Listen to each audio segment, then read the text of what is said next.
Oh, he's giving me a little kiss. Happy Live. Friday, everybody. Welcome in. It's March 31st, the last day of the quarter, the last day of the month. I'm joined with Not Legal Advice. I'm joined with Hans and Mimi. Welcome in, everybody. Thank you so much for joining us today. Make sure you can hear us okay. Make sure you can see us okay. This is Moe. Moe's joining us today as well. His little Chihuahua Terrier mix. And he snuck into the studio right before I went live. So say hi to Moe. He's like falling asleep on my lap already. Mwah. So we're going to let him down. Go do whatever you do, dog. And yeah, so let's get started. Richard, kick us off with your usual update and then give us our first topic. Sure. MMTLP. So since the last time, FINRA, and again, this is going to be an issue that's going to repeat itself. FINRA, our regulators, our great regulators, amended their first FAQ, acknowledging they had made mistakes in the first FAQ that had mistakes. So their mistakes were admitting certain misconduct, but because they're a regulator, they're protected. Today, this morning, before we started, I had an interview with a writer and the editor of Investor Place, who are theoretically doing an article on this. So we'll see how that plays out. And everybody follow MMTLP because naked shorts and shorts affect every retail trader and they dilute your interest, and it's not appropriate. So I'm going to go starting off with deliveries, since that's coming up. And I think the stock's running today in part because of deliveries, maybe front running that. I'm sure the market's good, so I'm sure it's running that way. And I've heard everybody kind of estimate what they thought our deliveries are going to be. And obviously demand has been great in China and in Europe and the United States. So I think we're going to surpass what everybody's estimate is. I think the whisper numbers in the area of 420, 24, 25, somewhere in there. I think we're going to do, get ready, 445 deliveries. Wow. Okay. And if we do 445, we should see a nice little bounce. Okay. So you're thinking 445. Mimi, where's your head at with deliveries? Well, I'm not really that optimistic, but 430. Okay. Yeah. More optimistic than the street. Yeah.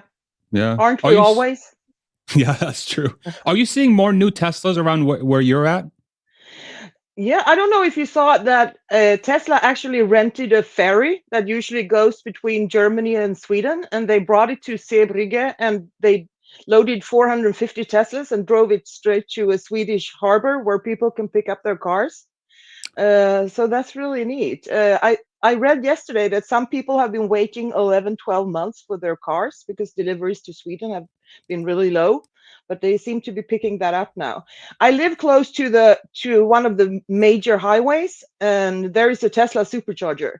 So that's where I go sometimes to look at Teslas. Okay. That road goes from Oslo, Norway, straight up into Europe. So the majority are Norwegians. Gotcha. Okay, that's good knowledge. Teslas. That's good knowledge. Yeah, Hans, where you're at with the deliveries? Yeah, I'm definitely thinking that we've got a beat based on, I mean, it seems like Tesla's beta is outperforming today. And I know that Tesla Boomer Mama is pretty optimistic about a number up close to 440. I definitely think we're north of 430. And yeah, just based on the stock reaction today, I think probably close to that 440 number sounds about right. Okay. Maybe not quite that, maybe like 437, somewhere in there. Yeah, I think what's interesting is that it seems like ever since the start of the year, it seems like Tesla has been pushing a lot of so the last 2 quarters in Q3 and Q4, if we do the math, there were 2 unwind the wave quarters, right, where they filled the pipeline with cars, about between 60 to 70,000 cars in the pipeline. And then starting in Q1, they dropped the prices, and then inventory plummeted in the United States. And then inventory started going down sort of in the middle of the quarter in Europe, back to sort of like end of Q4 levels. China, we've been seeing it's going to be a record quarter in China as well. And so what that tells me is that the production rate and the delivery rate for Q1 is probably mirrored up because if they were still filling the pipeline and undoing the wave, then one would think that the inventory levels at these service centers and these locations would still be going up if that pipeline was full, I think. And I would love to hear everyone's thoughts on that. So what that tells me is that Q1 deliveries should mirror closely to Q1 production, which we haven't had for the last 2 to 3 quarters. And if that is correct, then the question becomes, what's going to be Tesla's production rate in Q1? And we know that there was about a week, I think, in China that was shut down, right? But then you also have Berlin that's gone from 3 to 4 to 5 thousand deliveries per week. So essentially an average of 4,000 deliveries per week. And so that's an additional 1,000 per week versus the previous quarter. And that's 13,000 units. And so how many, that's how many days of production out of Shanghai? That's probably like 3 days of production or something, whatever that math turns out to be. Probably more, 4 days of production, if I'm doing that math correctly. So that means that whatever the shutdown was at Shanghai, it's probably covered by Berlin's ramp. And then you also have Austin on top of that. And then we know Fremont is pretty static. And then Shanghai is just going to be doing its thing when it opens back up. So that tells me that production should be around 440 for Q1. And if deliveries is going to mirror production, then deliveries should be around 440 as well. So that's how I come up with my 440 number. Yeah. Do you guys have any thoughts around that? Anything you want to throw out? Shanghai's like 20,000 a week, I think. That's about a week production. I agree with you, and I don't understand. This is why I thought the numbers are going to be high. And I don't know if one day maybe the deliveries might be higher than the productions, which could be an interesting factor. If the inventory gets so large that they decrease the inventory, enough of the inventory, it could conceivably, you could deliver more cars than you produce. So I know that they were accumulating inventory the past 2 quarters, and I think they reduced that inventory. So if they produce what we think they're going to produce, I think the deliveries have to be high. That's true if the containers and the trucks that they've been using to deliver aren't maxed out already, right?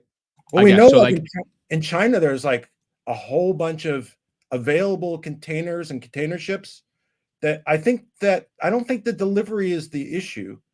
I think it's just, how many they could actually physically navigate to the correct spots. Yeah. Okay. Any other thoughts around that? Deliveries?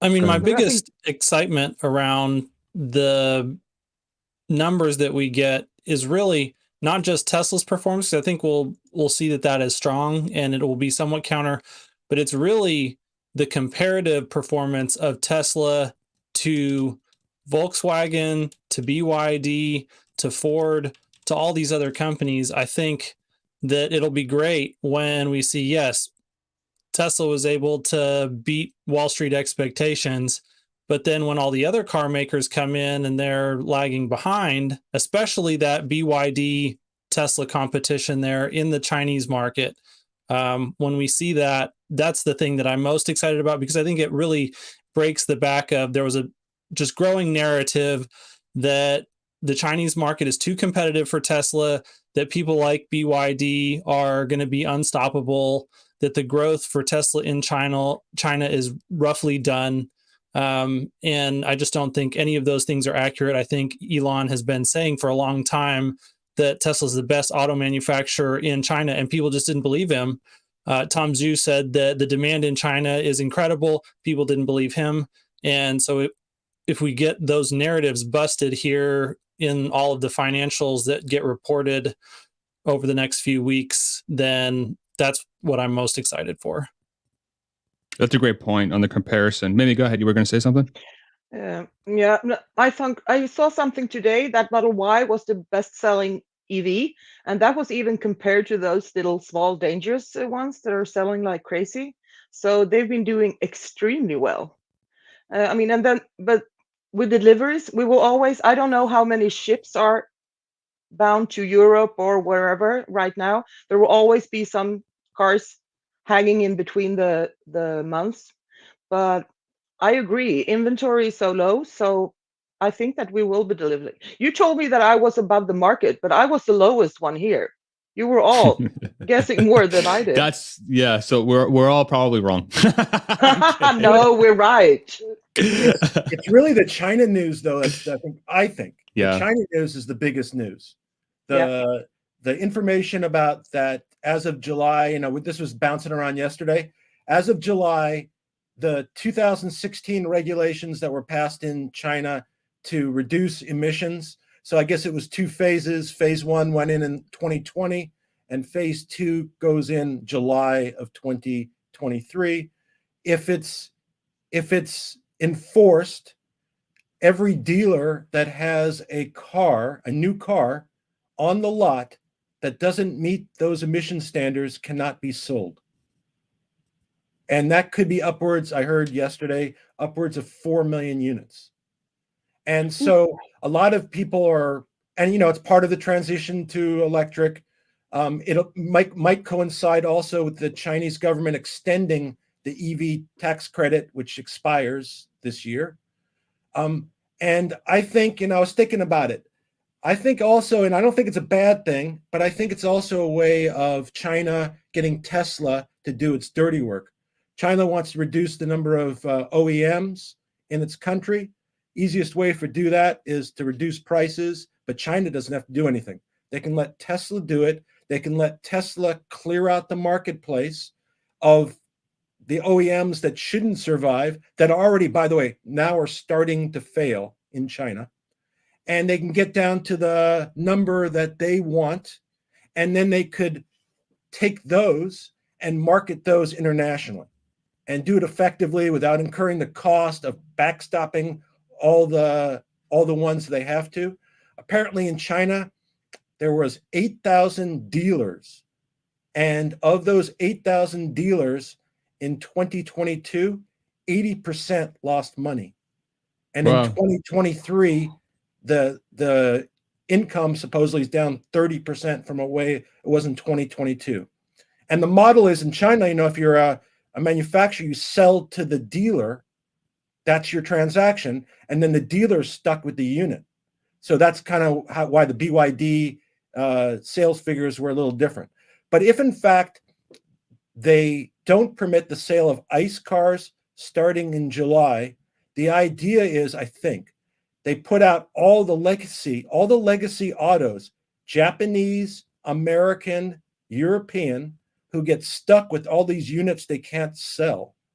In a market that's switching to EV, I think they think that's going to trash a lot of their competition in the big picture. And then their BYDs and whoever else. I heard that Aon, I think it's AON, as opposed to the ones we heard before, like NIO and Xpeng and Li, that probably is the one that's going to be the next one behind BYD. But I think they're going to slim everything down, and they're going to take everything international. They will have cleared out the market. The issue is going to be, obviously there's going to be a lot of debt they're going to have to work through in China, which is going to be an issue. But I think that's the ultimate plan. And I think Tesla kind of clears the way out by doing what they do. And they're going to benefit. There's not going to be enough EVs in China. And if there's going to be a bunch, they're going to be folding.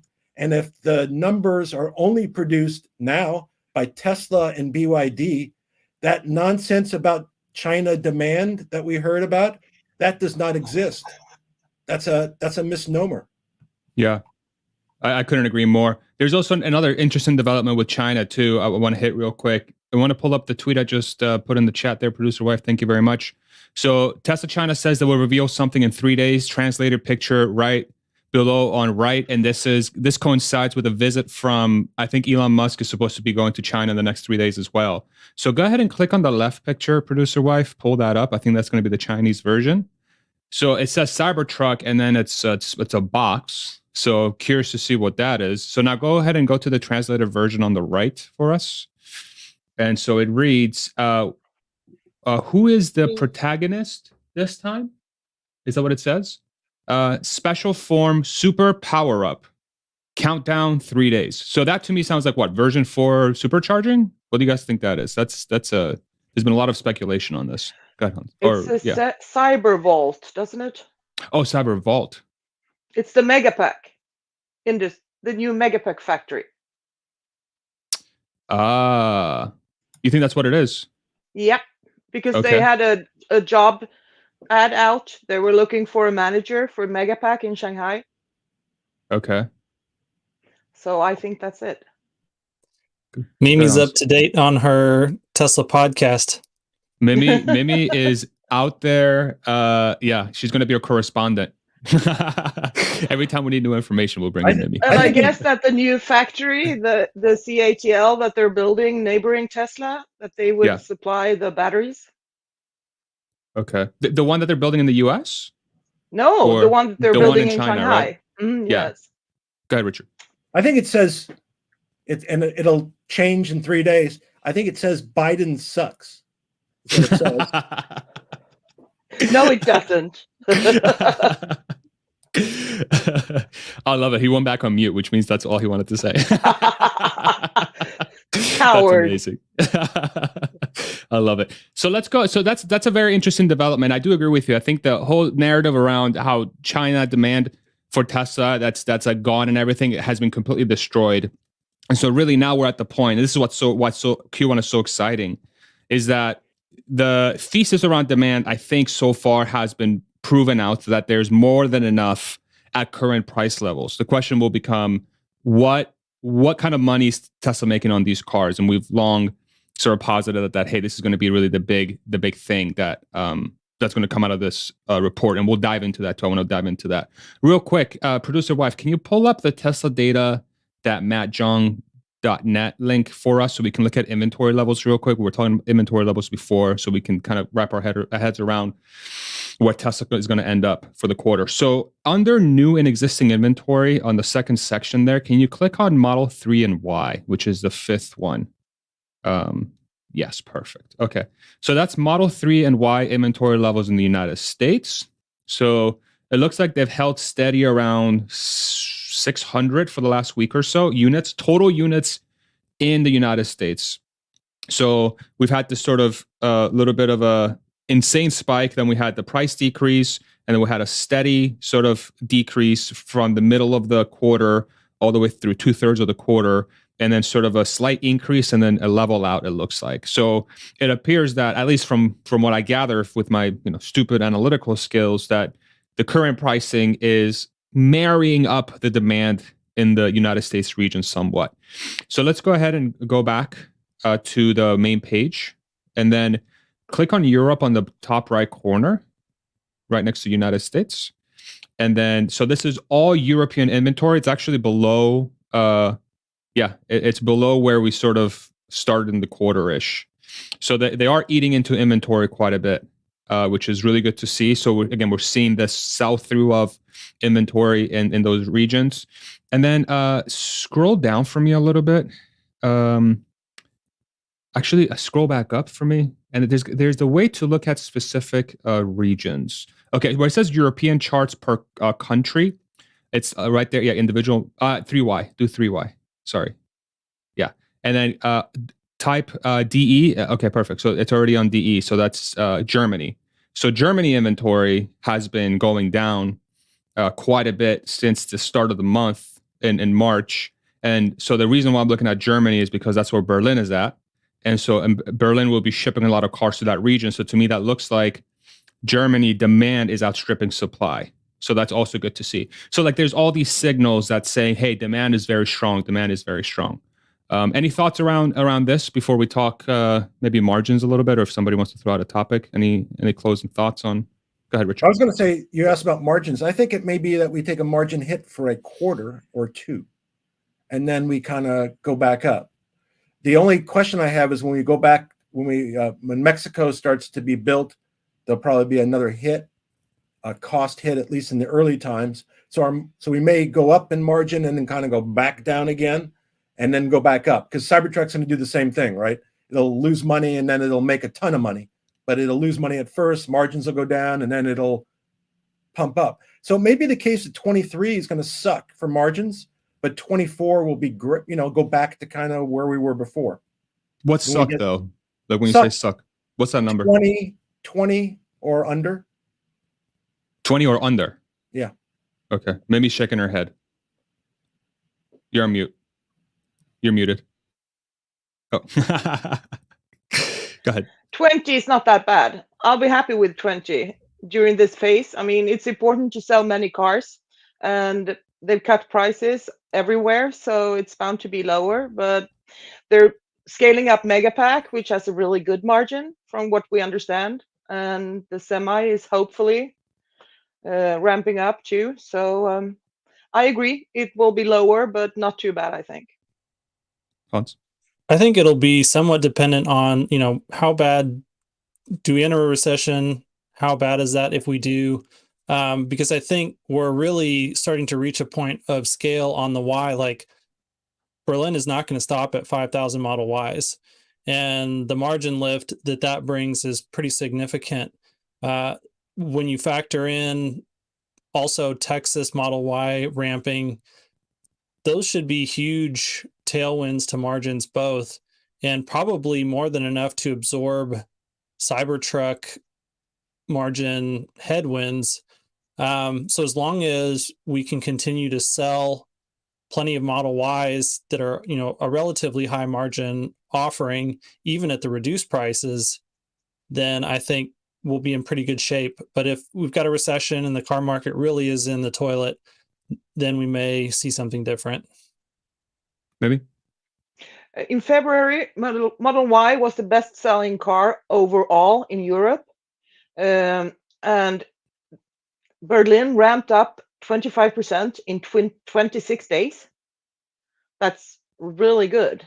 I wonder how soon we'll be at 6,007.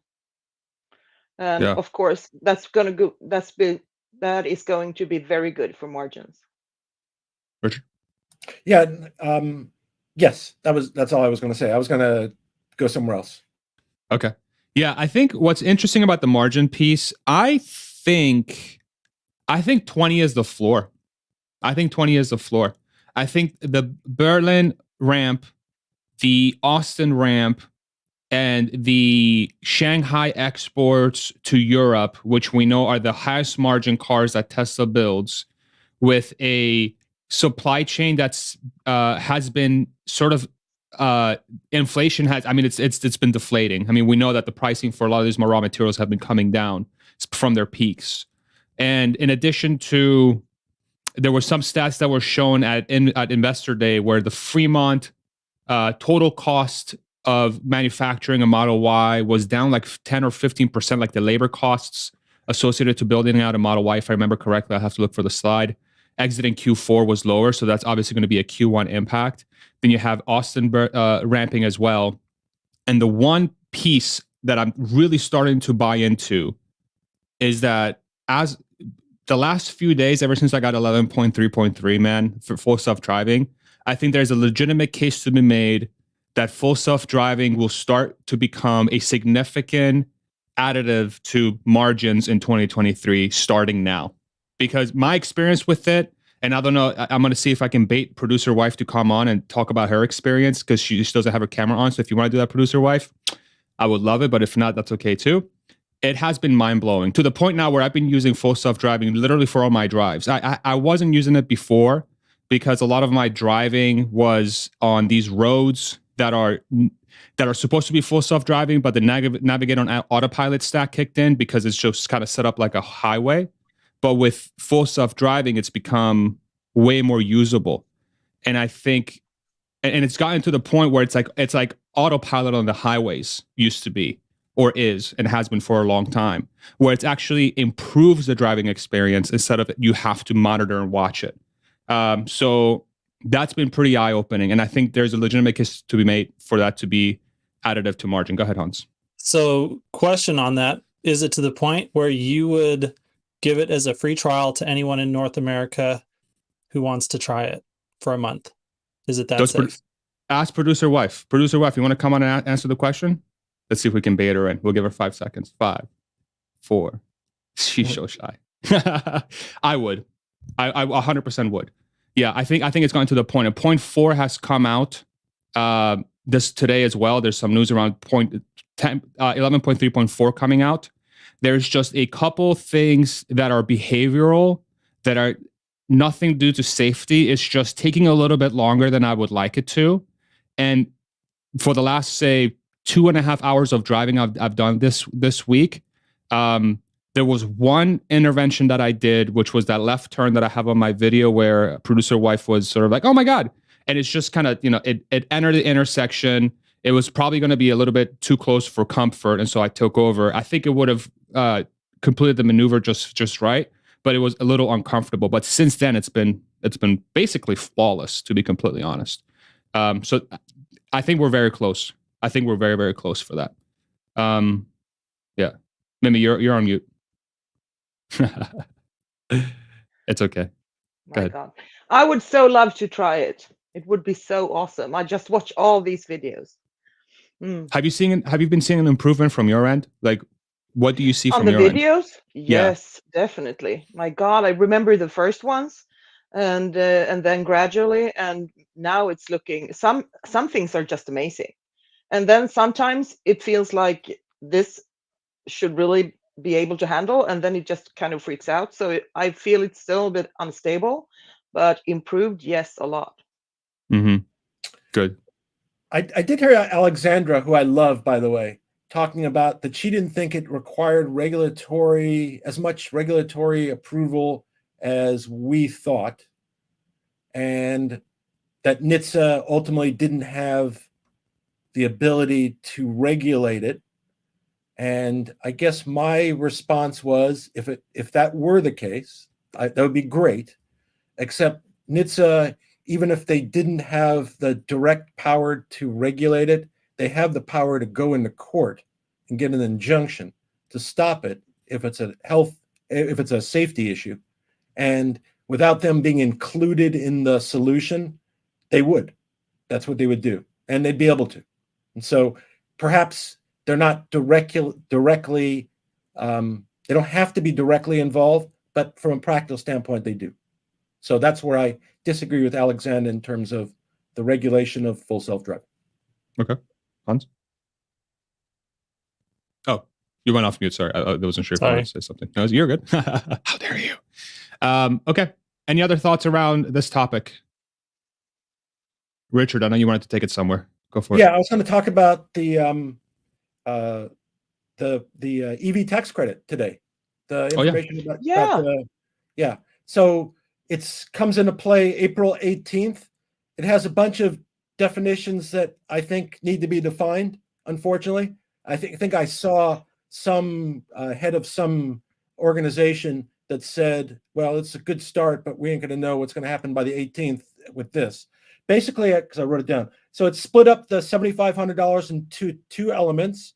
$3,750, you need 40% of the critical elements extracted or processed in the U.S. or a company that has a trade agreement with the U.S. And so my question there is, what are the critical elements? I don't know what those are. And if you don't have rare earths, are they now no longer critical elements? Because I know Tesla was talking about going to the magnets and eliminating rare earths. But I think we have to get some definition of what critical elements are. So that's half. And the other half, the other 3,750, is that 50% of the battery's components as a percentage of value were made in North America. Again, that seems like a odd choice.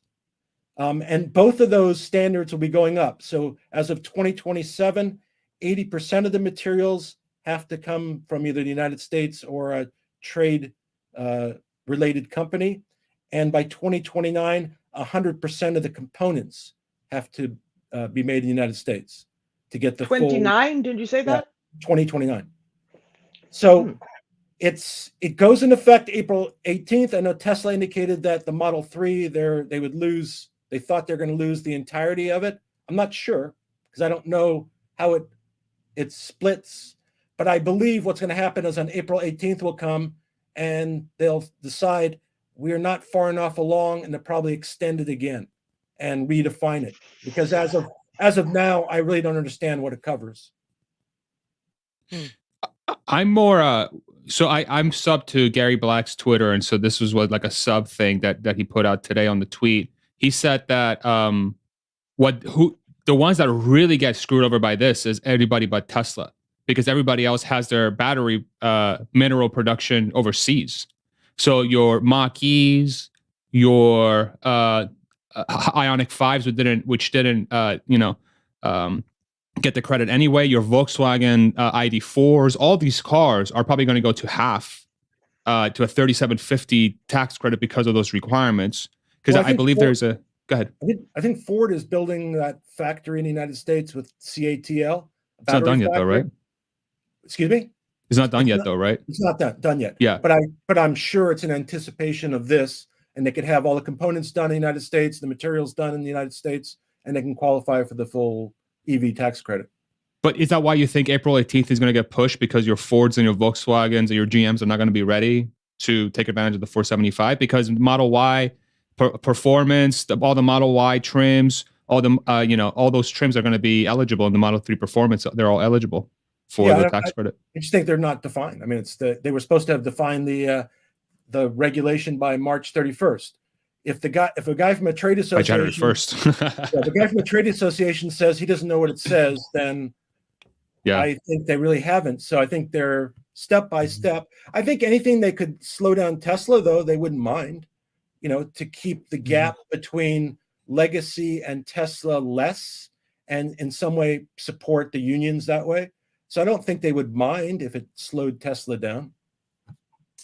I just don't think that there's any way that they can. I know that they don't mind, but I don't think that there's any way that they could actually do that in a way that is like any metric that they're going to put in place, Tesla's going to be able to beat competitors on.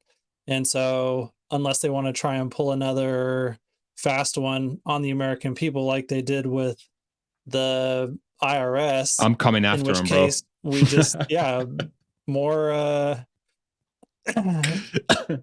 more signatures again. But yeah, that's the only way that they can try and do it, is something that's backhanded and completely arbitrary is the only way that they could limit Tesla and help the competition. Maybe I have to be a little bit of an opposition. I think they actually want as many EVs as possible out there. I think they generally want to have a good climate politics, even if they support unions and everything. I think they want all the EVs, and like you say, there's nothing they can do. I mean, they have to do something obviously stupid, because it would be so obvious to stop Tesla.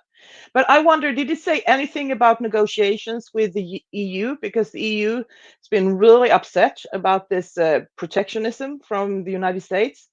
And last week I read something that they were talking. I don't know. Since some of the politicians didn't know that the US that they don't have a trade agreement with the EU.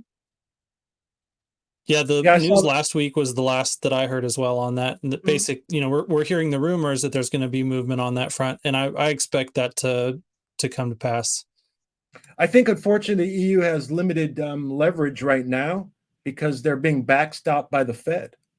So the banks in the EU, they borrowed money from the Fed after the collapse of Silicon Valley Bank. So maybe they're correct in their position, but maybe they have to be kind of like light in terms of how they push it. But I agree, I don't see why Europe should be distinct from the United States in terms of doing business. They're the chief allies to the United States. So why distinguish it from South Korea, for example, or Mexico? No. Yeah. So just to get this right, so what we're saying is if the auto manufacturer was getting raw materials or batteries from Europe, in this case, those companies would be able to get the $7,500 tax credit because of those trade agreements, but not today. But that's what you're saying, is like that there's a lot of hullabaloo and noise as to why that's not the case, because they are trade partners. Yeah. Well, they also wouldn't be able to get the second half, the $3,750 for the components, because it wouldn't be put together in North America. and that's No. specific only to North America, that's why Mexico is a factory. So it's really just an anti-China bill, really, in that sense. Yeah, and that was my concern. When Mimi said that, so the way they can get to Tesla is by restricting what they can do with China. If they want to, and they could do it in the guise of whatever, but they could justify that. And the fact that a government would do something arbitrary, capricious, and silly, the fact that a government would actually do that, shocking. It never happens here. Well, we have some news for you here. We have some news for you. Yeah, that's been an interesting one to follow. I do wonder. I mean, you would have to think that with Volkswagen and GM and Ford being so reliant on battery manufacturing outside of the United States, they would do absolutely anything possible to ensure that they had their way to, they're already not competitive from a pricing perspective with the EV tax credit. What happens the second even half of it goes away and Tesla's able to retain all of it for most models, and then the Model 3 lowest model goes from 7,500 to 3,750 until the CATL plant in the United States goes live, and then they're back to being in the hole, like massively in the hole again. It's a huge competitive disadvantage. And that's why that CATL Tesla prospective battery plant, it's got to be a slam dunk. If Ford got That's it, huge news. Ford did us a favor. They did it first. There's no way now you can turn down Tesla from doing it. And I heard it was going to be in Texas. I guess proposed to be in Texas. It's one of the rumors. So is that plant with Ford, is that the same one that in Georgia they just got all up in arms about and said, no, you can't build that here? Or was that with GM? I think that was GM. I think the one with Ford is further north, isn't it? I don't remember now. Maybe North Carolina? Is Ford the one in North Carolina? I forget. Yeah, if anybody in the comments knows, let us know. But it made me think that when Tom Zhu mentioned that there are going to be two factories, and I think they said they were going to be both automobile producing factories, but arguably this new battery factory is a factory, so that could conceivably count if it did involve autos. But I think there is going to be a separate, my understanding is there's going to be a separate announcement of another auto factory in addition to Mexico at the groundbreaking. And the groundbreaking should be pretty soon. Yeah. Yeah. Go ahead, Hans.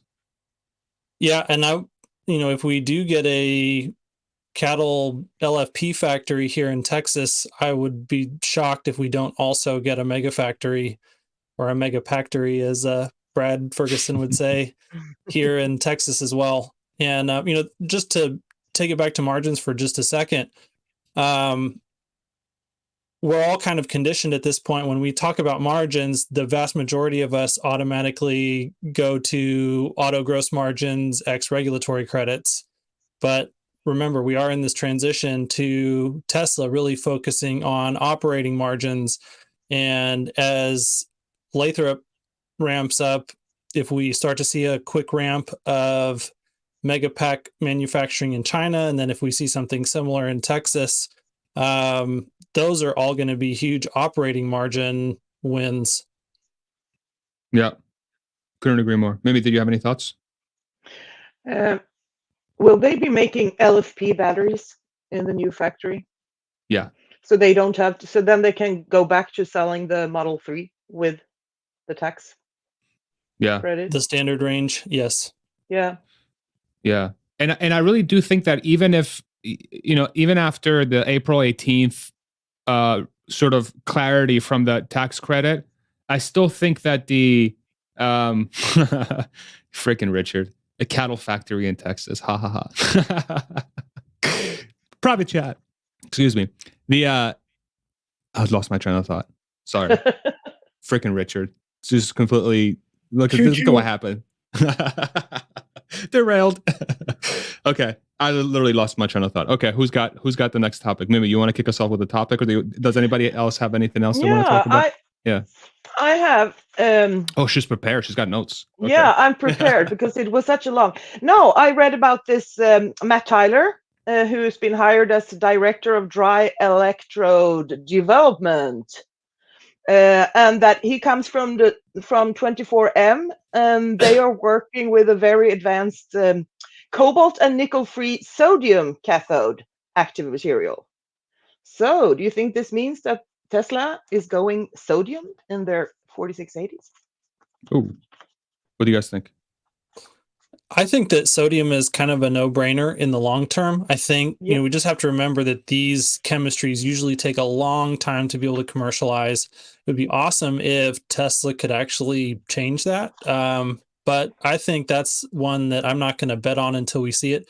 But definitely sodium makes a lot of sense from a lot of different angles long term.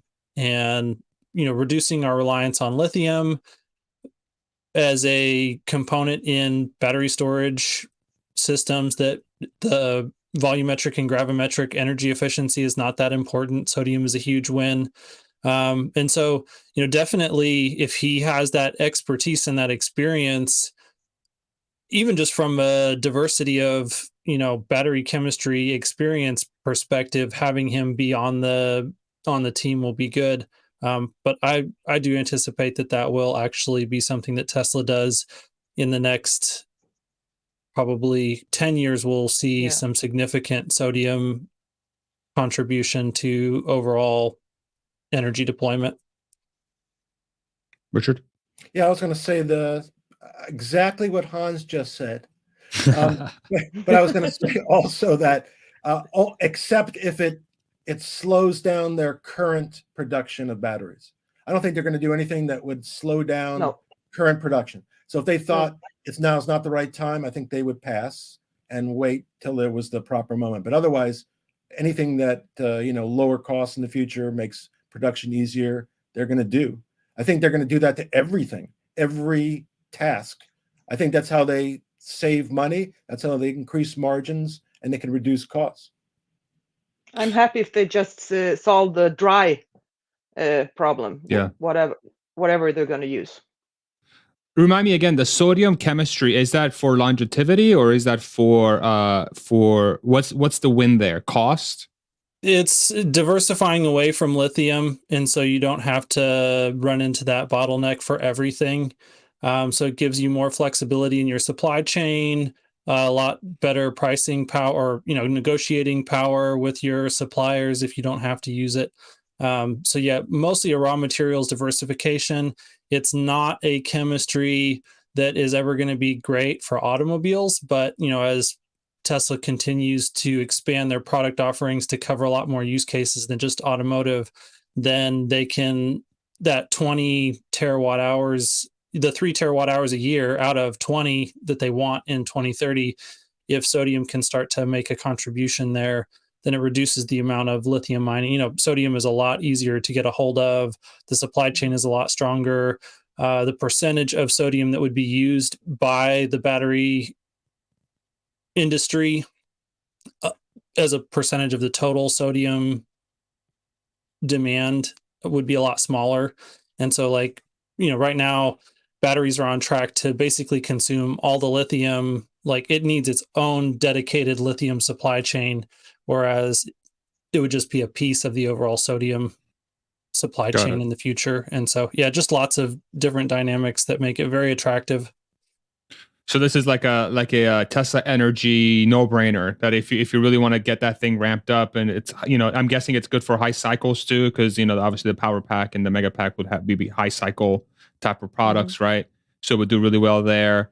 Guessing it's going to be way cheaper to get sodium than lithium. Okay, so that, and then on top of the IRA tax credit on battery manufacturing in the United States for those products, on top of that, you get the sodium benefit, which is also going to lower the cost of the battery. So, like, what I mean, what the hell? Like, is Tesla on the road to like $50 per kilowatt hour? Like, is that what they're like? Is that where we're going? With or without the IRA tax credits, it'll be a lot lower than that. with the tax credits. What's a rough math? I mean, it really does depend on how much lithium is the bottleneck and how far out Tesla has secured that supply chain. But yeah, even if they're at $90 a kilowatt hour before IRA tax incentives, they could be sub 50 after. Got it. And it's the refining that's the big expense of the lithium. And, having to build a plant just to refine, right? They're building a refinery plant in Texas, so they could use that money elsewhere if need be. Okay. Do you have any other things you want to hit, Mimi, before we go over to Hans? Or Hans, do you have something? I was just going to say, we heard a little bit of interesting news about Joe Manchin kind of throwing his hat in the ring and expressing some interest in running. I think that would be a very interesting move for the Democratic Party. I don't know if before you keep going, Hans, you want to give a background on who Joe Manchin is, maybe to our international audience? Yeah, Joe Manchin is he a senator or a congressman? Someone might have to help me out with that. But senator, from West Virginia. It's a very deeply Republican state. The coal industry is huge there. There's a lot of coal mining that happened in West Virginia, and yet somehow Joe Manchin was able to get himself elected and reelected there in West Virginia as a Democrat. And he's really a uniquely pivotal senator in being able to get things through, because the House or the Senate is split between the Republicans and the Democrats. And so any swing votes that the Republicans can pull over from the Democrats help them get legislation through. And then the Democrats really need Manchin to vote with them if they want to get anything done. And since he's from such a Republican state, he tends to kind of go back and forth between favoring policies that the Democrats are putting forward and policies that the Republicans are putting forward. And he's a very savvy guy. And one of the things that we had heard from the Rockstock channel, they had a consultant that they were talking to, I think from the Rocky Mountain Institute, was that his ask of Nancy Pelosi to actually sign what became the IRA and pass it through, because he was the holdout that back when they had the Build Back Better plan that was supposed to be some ungodly large spending omnibus bill, he was the one that blocked that, and they weren't able to get it through because they never were able to get his support. So then they came back to him with the IRA, which was just the pared down version of the Build Back Better plan. And he said, okay, I'm willing to support this, but the thing that I want from you is I want NEPA environmental review reform to reduce the amount of time that it takes a industrial project in the United States on federal land to go through NEPA, which is the National Environmental Protection Act. And it's currently a ridiculously long process. There's like years and years of periods of time where people can submit challenges to a project. And it takes forever. The market is moving and it costs a lot of money. And so if we can reduce that down to where instead of taking 5 to 7 years, if it could take 2 to 4 years, then it's a lot easier to get things done. His motivation in that is that, there's a lot of oil and gas and coal stuff in West Virginia. And so that would be a huge political win for him and for his probably financial supporters. But the side benefit that has for us and why we should care about that is that this is one of the major holdouts for developing mines here in the United States. And so when people say, hey, it takes 7 to 10 years to get a mine online in the United States, well, NEPA is a huge component of why that takes so long. And so if we don't have these NEPA, if we can compress that NEPA time, then that comes directly out of the time that it takes to get a mine online. And so, instead of 10 years, maybe we could get them up in 7 or 5, probably not 5, probably 7, which would be, a huge win for EVs in general. But last I knew, so that was supposed to be part of the spending bill that the federal government is on. It was supposed to get tacked onto that. and just pass through, like basically if we're going to continue to operate the federal budget, then this is going to get in and everyone's going to sign. It's just going to be like a little addendum.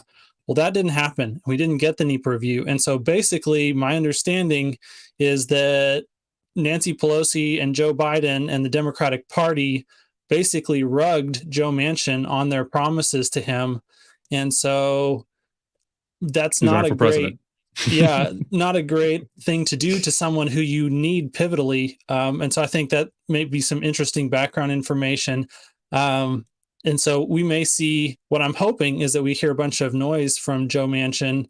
I would love to see a Joe Manchin presidency, honestly. But if that's not viable, which I don't know that it is, then at the very least, maybe he can make enough noise to make sure that that NEPA reform goes through so that we can get lithium mining done here in the United States quicker and more reasonably. Okay, From a California viewpoint, which happens to be a Democratic state, I would say that Manchin is seen as an obstructionist, that he is not a Democrat, but he is the most powerful senator in the Senate because he aligns himself with the Democratic Party, and that he is primarily interested in protecting the oil and gas and coal interests in his own state. And that's where his primary, and I'm not saying that's wrong, because if that's his state, that's his state.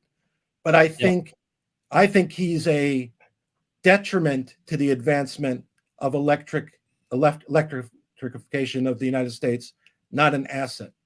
And so I would not be in favor of him being president. I don't think he's helpful to the cause. I agree. I think he's antithetical to the cause because he promotes dirty energy. Hans. I think that, yes, he does have those incentives, but I think that economic and technological realities underpinning energy have shifted to the point where that's not possible. And so I think that anything that he is going to try to do to further, I mean, it depends on how effective he is, but I don't think that he can be the thing that saves oil and gas moving forward. So maybe about, I don't know, half a year ago or something like that, Manchin was actually contacted by I think it was a union for the coal miners, that they wanted him to push more for green energy because they realized that their jobs are dying. I mean, coal mining is dying out, and they realize that, and they want West Virginia to focus on other areas of income. And I thought that was really good. No, I don't think that he would be good either. Maybe he could run as a Republican. Hans? That would be good. Hey, anybody that's different than the clowns that we've got right now, I'm willing to give them a shot. Yeah. And they can run as Democrats or Republicans, either one. I don't care. Independent, bro. What happened to independent? 50% of the country's independent. Farzad for president. Farzad for president. Wasn't born in the United States. Sorry. Can't do it. And I don't want it. I think, so here's how I look at the Manchin thing. Wasn't Manchin one of the main reasons why the IRA had restrictions around battery manufacturing in the United States? Right? Yeah. So that to me seems like a huge plus, right? So if it's somebody that's doing that, I view that as a positive. If we're moving the manufacturing of raw materials or the extraction of raw materials, if we're putting incentives for that to be moved stateside, speaking as an American, then that seems like you're acting in the best interest of the country. And we know that manufacturing is one of the cornerstones of any strong economy. And so if you're incentivizing that supply chain to be localized, why is that a bad thing? And so if that is one of his primary sort of platform things, if you want to call it that, doesn't that automatically make the transition to batteries and electric vehicles more economically viable than anything else, because it's going to be just cheaper to manufacture batteries versus a gas car? And then now you have the economic incentive to move over. And we all know that ultimately the reason why industry moves from one place to another is not because of policy or because of politics, not in a huge shift. It's because of economics. And so if you are enabling that to happen, why is that a bad thing? I would say if you look at his record in total, you would come to the conclusion he's no guy who's promoting electric or clean energy, and that's not his interest. And to the extent that something he does coincides with that, that's mere coincidence. But if you look at him clearly, it's not his state. His state is not that. It'd be like if he came from California, okay, that would make more sense. But coming from the place he is, he's playing to his own constituents. And his constituents are not driving electric vehicles. But does he have to be pro EV for EV to win? If his policies enable the transition because of economics, who cares what he backs? I think he slowed the progress, not expedited the progress. So if he Why? on one hand he does something positive, I'm looking at the totality. I think he's a force against it, not for it. Okay. And I don't think he's trustworthy. And he's taken a position, I think, that's kind of a squirrely position. He's not Democrat, he's not Republican, he's in the middle. He's used his power to maximum extent. And to me, that doesn't create somebody who's overly trustworthy. So you think being bipartisan is a bad thing? I love it. I don't think he's bipartisan. I think Okay. he's purely partisan. To the middle. No, for his own constituents and his own reelection. Okay. Maybe. But it doesn't necessarily mean that just because you make the batteries in North America, that will speed up the transition to EVs. You're spending a lot of taxpayer money on all these incentives. If the batteries are made in China, a lot cheaper, the cars would be cheaper. I'm not saying that I'm pro. I'm just arguing now. Mm-hmm. So I mean, that's just a getting rid of the dependency of China, which I think is a good thing. But it's not necessarily speeding up the progress of EVs. Okay. Yeah, thankfully, China. Oh, go for it. I was just going to say that thankfully China has its own demand for electrification at the point where I think that they don't need our help necessarily developing out their supply chain, that they'll be able to consume quite a bit of what they produce just for their own purposes. Roger, go ahead. Yeah, I was going to say, I agree with Mimi. I don't think it was for a productive reason. I think it was anti-Chinese sentiment. And so if we happen to benefit indirectly, okay, but it's not, don't misplace it that he's doing something in support of the EV industry. It's something to harm and hinder China. That's all it is. At least that's how I see it. I would say not just harm and hinder China, but you got to think back to the pandemic in the middle of COVID, and we realized, hey, we don't want literally everything that we consume to come from China, because when crap hits the fan, then we're hosed. So, that's where a lot of these critical mineral things come from, is we realize that there are, like, lithium is a critical component of being able to move forward into energy independence. And that is a national security concern. And it's important that we actually have, and I think this is the reason why Europe hasn't necessarily been included, is that politicians here in the United States want actual U.S. manufacturing of some of these critical components. That way, when push comes to shove, we control that supply chain here domestically. And then if Europe wants to come along for the ride too, that's great. I'm not saying that that's right or wrong. I think that's the motivation, is that we want to have those pieces of manufacturing domestic, even though it's not necessarily the most economically ideal situation if everything is nice and stable in the world.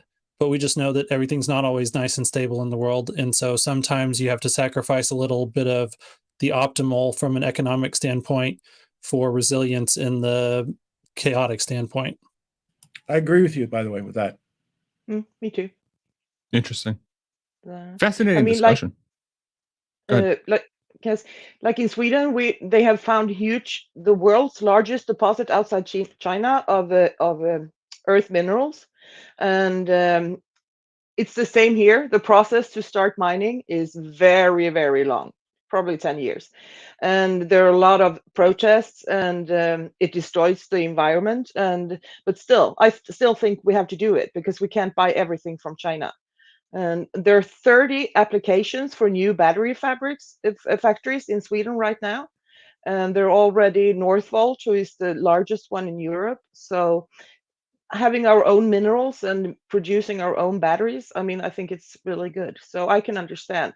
I think that maybe the EU would, almost all European countries, they give tax credits to all cars, no matter where they're built, if they're American or if they're Chinese or if they're made in Sweden or Germany. And I guess that's why they are so upset, or we are so upset about this now. But yeah, okay. Two quickies. I got two quickies. I saw today that California heavy-duty trucks have to be EVs. Half of the heavy-duty trucks in California have to be EVs by 2035. Heavy trucks. That means like garbage trucks and the like, fire trucks. Oh, and 6 other states are always follow California. So that will be the new rule, which is good. That was today. And I don't know if Tesla will get into the fire truck business. They'll be building fire trucks or municipal vehicles. Because I heard in China, one of the ways they're expediting the move to electric vehicles is the government also is going to start to only use electric vehicles in all municipal capacities. So in China, the garbage trucks are going to be electric and all the fire trucks and police cars. So that seems like that is emerging to the United States. The other thing I thought was really interesting is my new favorite or second favorite Tesla YouTuber, Amy. Her take on the Tesla price model, which I never knew, I thought was really interesting. The way she described it, I hope I got it correctly, was the way it was up until recently was the 3 was priced at $300 less than the average price of a vehicle in the United States. That's how Tesla kind of figured out the pricing. And the S was 2x the average price of an average car in the United States.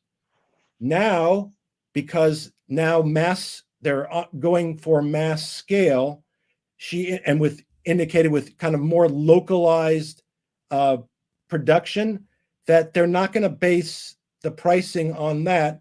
They're going to base it on just exceeding production. So as long as demand is sufficiently sufficiently more than production at a specific rate to make the cars affordable, that will be the sweet spot for Tesla pricing.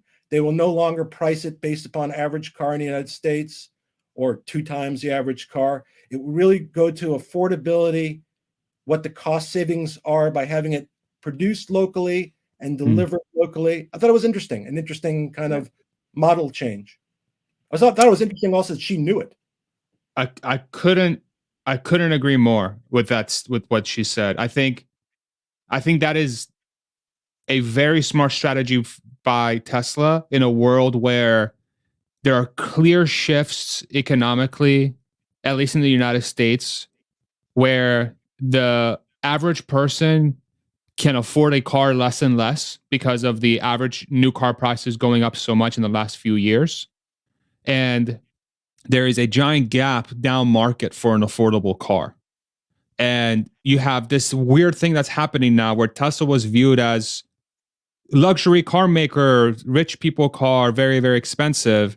And now it has already begun, especially from a cost per mile perspective. Tesla is we talk about it often on this channel, is the everyday person car.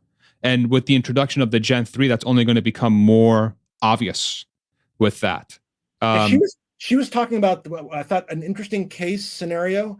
She was talking about the Prius, the brand new Prius, which is a hybrid, which is well respected. 50 grand.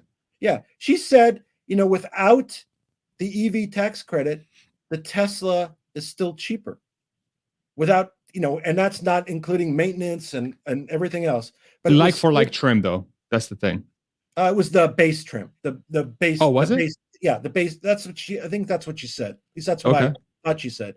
Base package ended up being like $300 cheaper for the Tesla. And then if you add in half a EV tax credit, you're much cheaper. And if you add in the full tax credit, you're much cheaper. And then on top of that, the part that we kind of ignore is most states also have an additional tax credit they provide only to electric.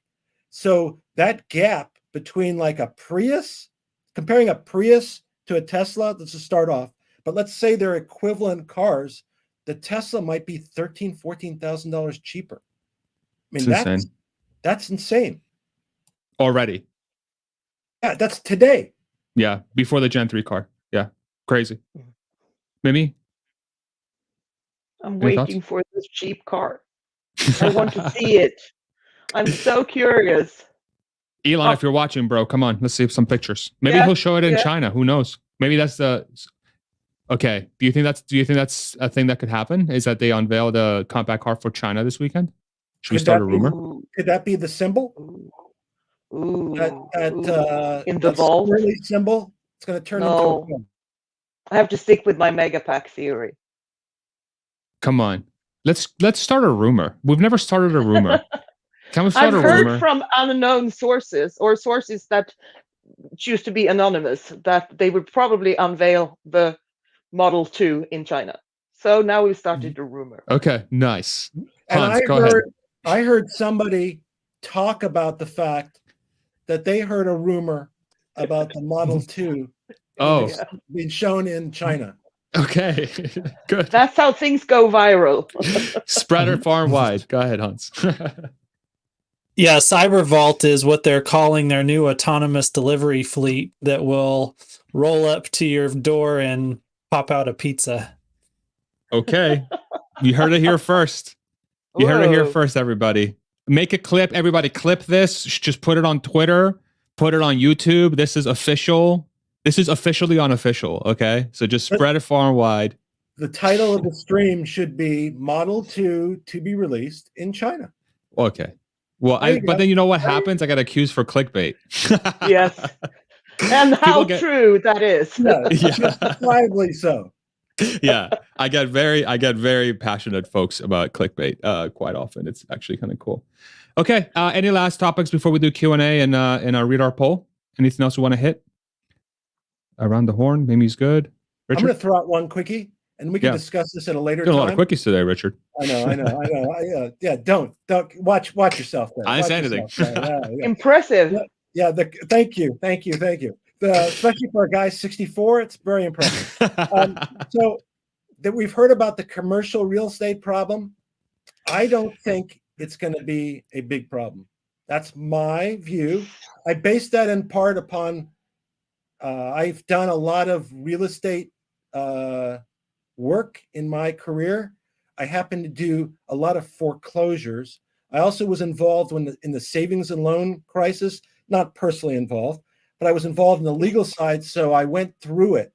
And what I expect to happen, and it'll be a bigger issue down the road, is we're going to end up with a lot of workouts and retro uses for commercial property. Unlike what happens with residential property. When residential property goes south, you go foreclosures. When commercial properties go south, you end up with renegotiating the terms. So everybody who's like clamoring about, we talked about car loans is going to be a problem and commercial real estate. Obviously, commercial real estate is a problem because nobody is in my parking lot out here. They're not occupied, but it can be solved. It's not a death knell. Okay. That's, you know what? I think I agree with that because there's been a lot of noise around that. It's still going to hurt a lot of banks though, because they are holding the loans on stuff that's basically underwater, right? But they can rewrite it without renegotiate a loss. They don't have to take a loss because it's an ongoing transaction, Got it. Okay. Makes sense. Hans? No? Okay. Q&A. Let's show our poll results for first, though. Thank you all so much for joining us today on this beautiful Friday. It's March 31st. It's sunny where Richard's at. Looks like it's dark where Mimi's at. And Hans is in a beautiful globe of purple, and he's never looked better. Just amazing skin. If you're enjoying this content, throw us a like, subscribe if you want to see more from it. This is our Friday community forum where we, every single Friday, my community and I sit down and we discuss whatever topics the community wants to discuss. And then one of the cool things we're doing is that half of the earnings from these Friday streams go into our community fund, and then our community decides what they want to do with that fund. And we keep talking about ice cream every week because I bring it up. And so I'm not trying to steer the decision any other way. I just really like ice cream. But the community decides what they want to do. And so we're up to some pretty cool numbers now with that fund. So if you do want to join our community, click on join right below this video. And come join us. This week's Discord, private Discord access that you get with that as well. Fascinating. And we're talking about gun control in America because we had that tragic shooting in Nashville, and it was a fascinating discussion. We have a very international audience, and just getting everyone's feedback was fascinating. It was fascinating. So cool. All right, so let's see the poll results, and we'll go into Q&A. And the poll results are Tesla deliveries for Q1 of 2023. 37% say between 420 and 430. 28% say between 430 and 440. 23% say more than 440, and less than 420 is 10%. So it looks like we're somewhere. A lot of the responses are around that 430 range, is what I'm seeing from that data set. Well, are you guys surprised by that result? What do you guys think of that result? Kind of lines up with what we were saying ish on here. Yeah. Okay. All right. Thank you all very much Alex for voting. had the best observation there. The only reason that the results came out like this was because you didn't have a specific 420,069 deliveries option in the poll. You're right. You're right. The results are skewed. The results are so skewed. easy to steer a Tesla audience. Or a bunch of sheep. just put 69 in there and click. You could also do 420,000 and 420. Right. Yeah. That's true. Yeah. Okay. Let's do some Q&A. Bring them up, producer wife. And the first one is Alex. Look at that. Alex, question. Do you think that Optimus as collateral will be able to save the banking system? The banks need collateral asset value to always increase. I'm trying to understand the question. Can somebody smarter than me help me understand this? I think he's asking if using the Optimus as literally collateral, like you would use a house as collateral for a loan. That they should be buying Optimus bots instead of 10-year treasuries. Okay. Yeah, I guess. I mean, it's probably a joke, but it makes sense. That's why I can't decide if it's a joke or if it makes sense. It probably would have been better. Yeah. If it does increase in value, then it would be good collateral. Yes. Yep. Okay. Thank you, Alex. Fascinating question. I mean, it really does really pose the potential of the technology once it's out. Like, who knows what the possibilities are? To be complete, I mean, that's completely nuts. Thank you, Alex. How about Optimus replacing the regulators? How about we have like real regulators who aren't conflicted out and act objectively? Yeah. Right. Next question. Roger, question. Will there be a mansion marker putting black lines through green bills? What do you guys think about that? Very There's some very interesting questions today. I like it. Yeah. Anything he votes for that is green, it will have to have something positive for oil and coal as well. Yeah. Any other thoughts around this? I don't think he's related to Charles Manson. That's all I know. Thank goodness for that. Next question. The RJ report question. What is your price target for Tesla for 2025? Interesting question, because we have seen the stock price going up here in the last few days, which would obviously for Tesla investors is a very positive trend. Where's that? I mean, not financial advice, obviously, but do you guys have any thoughts around this? Do you guys want to throw out any numbers? Your thought process? 622 and 43 cents. Okay. Three times today's current value right now. Okay. Okay. What do you think, Mimi? You're thinking 800. 800. Okay. Yeah. All right. Hans? That's more a wish than a sound Analysis. thought. Okay. Yes. What do most analysts do anyway? I feel like most analysts in Wall Street, that's what they Yeah. do. You know what I'm saying? So we're not doing anything different. Go ahead, Hans. That is pretty ridiculous, by the way the analysts work. They wait till the numbers go down and then they decrease the price of the stock. I know. And then they wait till the numbers go up and they increase the price of the stock. Yeah. Wow, that's great Yeah. analysis. Yeah. Go ahead, Hans. I think it's hard to say. I'm really waiting for that free trial. Ask me after the free trial is released, and then I'll tell you. Okay. I think again, the version 11 for me has been just so eye-opening. It has been very, very, and I'm still collecting my thoughts. I'm planning on doing like a whole series of videos, or maybe one big one next week. That's really gonna like really walk through how I'm thinking about this technology now that I'm actually seeing the light. I'm seeing the path to it being finished, like hands-on, which is the first time that's happened. I think if that's finished and ready to go live, which I'm going to assume it is, I think I'm going to say somewhere in the neighborhood of $1,600. Ooh, Yeah. Not financial thank advice. you. But I have to sit down. and flesh it up. But that's kind of where my head is at. Yeah, I mean, the thing that I've been really encouraged by is the rate of the new releases being rolled out, going back to being quick. Like, if this is the last architectural rewrite that needed to happen in order to get us there, which we don't know if it is or not, but if it was, and then we're going to see regular releases every couple weeks to a month, it's all about the rate of progress. And I think we're back to a point where we're seeing the progress accelerate, which gets really exciting for the timeline. Richard?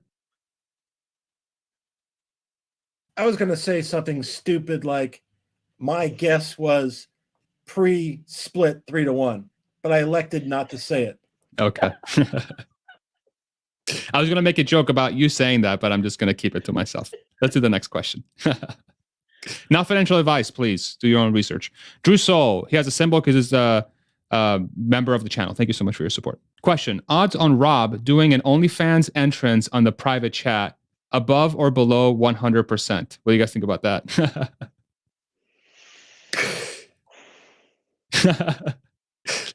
No Above. thoughts. Let's do the next one. Next question. A lot of jokesters today. I love it. Question from Matthew: will lithium still be critical if Tesla moves away from rare earths? If they figure that out, won't most others follow suit? I mean, I think I've already moved away from rare earths, right? So lithium is going to be a part of their strategy for a long, long, long time, unless you guys think different.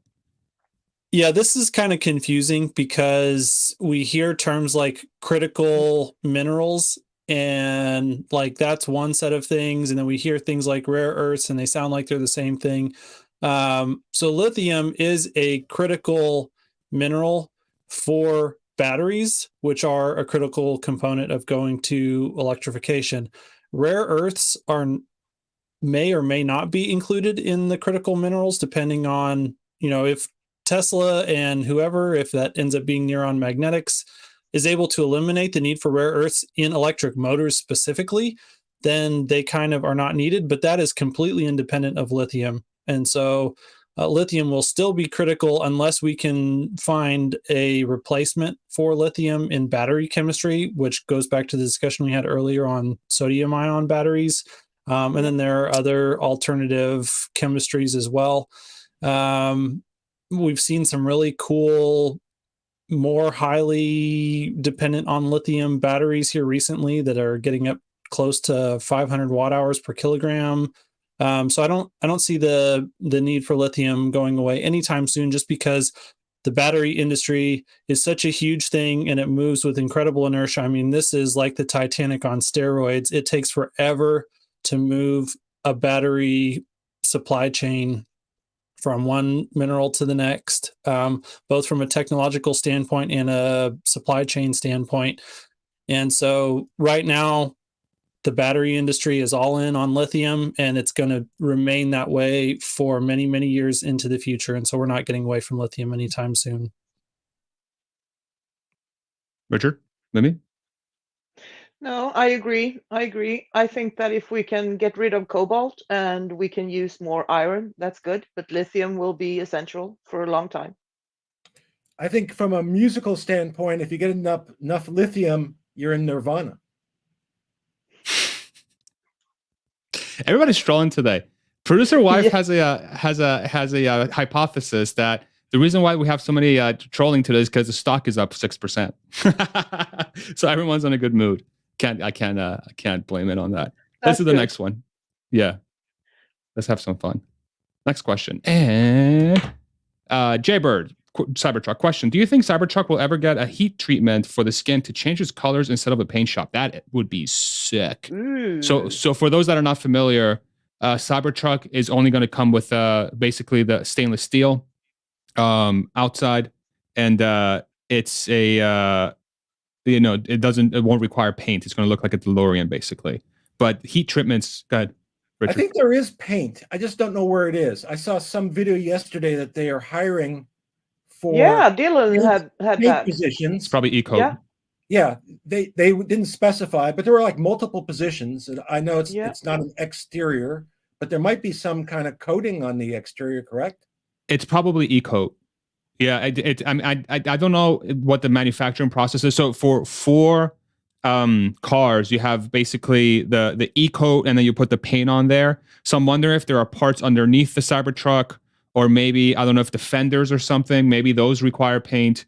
But it would be that. I don't like 90% of the body wouldn't be painted. I don't think, unless I'm 100% wrong. And it could be the treatment. It could be the treatment of the steel itself. Could be the thing that's like to your point. Go ahead, Mimi. What I'm just gonna ask, what is that first layer? What is it? Is it some kind of corrosion protection, or what are you talking Yeah, about? basically. Yeah, that's what e-coat is. Yeah, it's like it prevents rust and corrosion and stuff like that. Yeah. That would be sick though. I mean, I think the aftermarket potential of the Cybertruck is completely and absolutely bananas. Either with their in-house team, which we learned on Investor Day that Tesla was going to invest in an in-house, quote unquote, third party, like an accessory team for Cybertruck. Think about the margins that's related to that. That's where my head went to on the paint is like bumpers that are painted and different accessories that are different colors. Yeah. Side view They mirrors. should have the same margins as they have on that beer they're selling. Then Tesla would make billions and billions. They will. I mean, I wouldn't be surprised if their accessory team is making like 60, 70% margins. Mm-hmm. Would not be surprised at all. Yeah. Okay. Next question. Tina Lee question: where would you like to see Elon focus his attention in 2023? Your top 3 priorities. Ooh. Ooh. Who wants to go first? Well, I can say Starship. Okay. There's 3, Mimi. Come on. Can I just start with one? Okay. Start with one. I'm gonna say Twitter as number 1. Oh. You know why? Because the faster he gets that out of his hand, the better.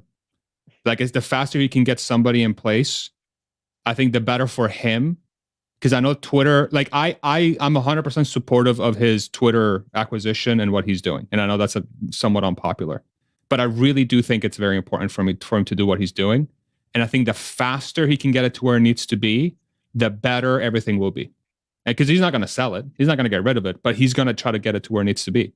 So I think if he prioritizes that first and gets it done, I think in Investor Day, we saw that they have an insanely rock star team that's going to be able to carry the company through however long he needs them to. And SpaceX has been basically, I mean, I would argue that SpaceX is the best run company in the world. I would really make that argument. When you think about how much he's got going on his plate and all the stuff that he's working on, and the incredibly impressive feats they've been able to do over and over. They're like almost at 200 reusable rockets. They've been sending astronauts to the International Space Station. They've been developing Starship. They got Starlink, basically. I think they're probably making money on that already. And Elon is doing Tesla and Twitter. How is that not the best run company in the world, right? So get Twitter to where it needs to be, step aside, or allow the face of the company to come in like you want him to or want her to, and then just keep working on what you want to work on. So that's what I would say. So Twitter, then I would say it's Cybertruck, number 2, and then number 3, I would say Gen 3.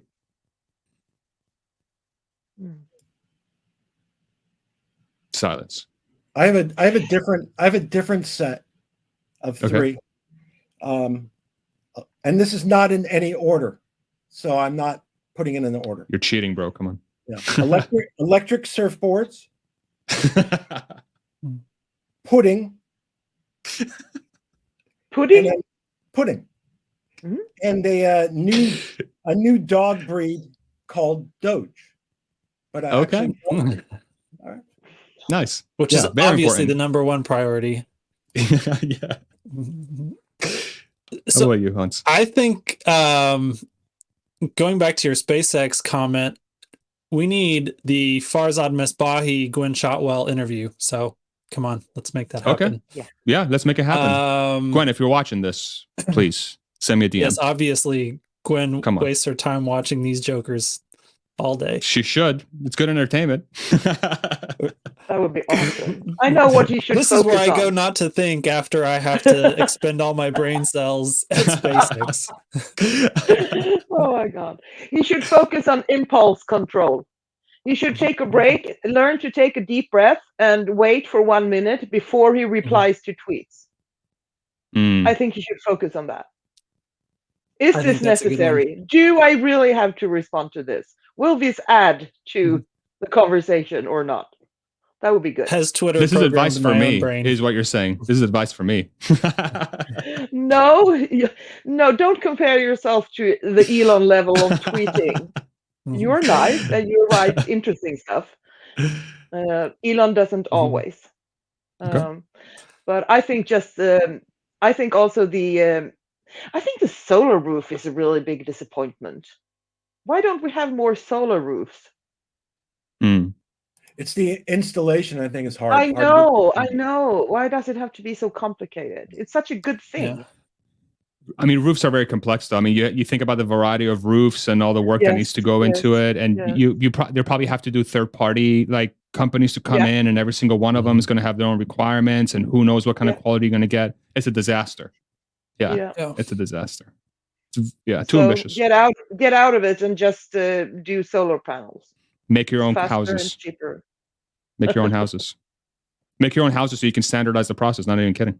I think Tesla's going to get into the house game. Work with Boxable or somebody like that. I think there's Chinese companies that are making cities, and they are basically doing that. They're creating the entirety of it. Mm-hmm. Yeah, I mean, solar is so. I mean, I live in Sweden, and already now in March, if we have a sunny day, we sell electricity. I mean, we produce a lot more than we use in a year. I don't have a battery. I would love some power walls, but I mean, if I can do it here, everybody can do it. Mm-hmm. Yep, it would be awesome. So I'll go in a little bit different direction with my 3. I think Twitter, but for a completely different reason. It seems like Twitter's going to be the home of whatever truth GPT thing that he's doing, and just watching the progress of OpenAI and seeing the mad dash that we seem to be on towards artificial general intelligence and the possibility of that evolving into artificial superintelligence very quickly. I think the 2 biggest priorities beyond sustainable energy, honestly, at this point, is it'd be great if we can sustain the planet for hundreds of years, but let's make sure there's humans around for that. And so, I think the competitor to OpenAI, it's possible that OpenAI can navigate this okay. it might also not be possible. I sure would love to have a legitimate Elon involved effort to get there first, to be part of the running of all of the people that are trying to do this. I certainly don't want it to be managed by Google. I certainly don't want it to be managed by Facebook. Honestly, I think I would prefer OpenAI to either of those options. But yeah, I'd love to see some competition against AI from an honest-led Elon initiative.